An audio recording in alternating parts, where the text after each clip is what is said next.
guys, welcome back to our channel, and in today's video we are going to show you how to merge C and D drive. If you have not subscribed to our channel yet, do it right now because we make these fun videos that can help you with day-to-day problems.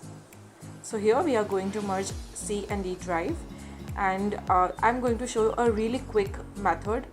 So here, as we have to merge these two drives, we are going to search partitions in the search bar over here, and we are going to type partitions so that we can get the option of that. So you can click on this option of create and format hard disk partitions. Once you have done that, you will come across this disk management, and in that you can see C drive and D drive as well.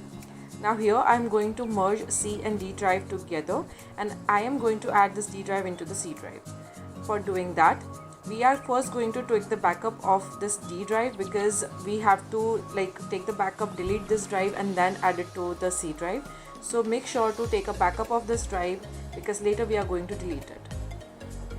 So once you have taken the big backup, click on the delete volume option and click on yes. So now this data is unallocated because there is no drive over here. Now click on the C drive, right click and click on the extend volume option.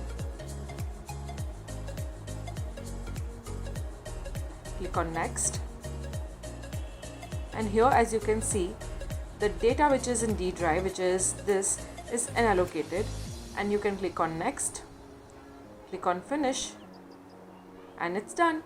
The data from D drive is now added to C drive, and hence we have merged both C and D drives, and you can also see over here. This was easy, wasn't it? So for more such videos, make sure to subscribe to our channel and hit that bell notification icon to never miss an update. Thanks for watching.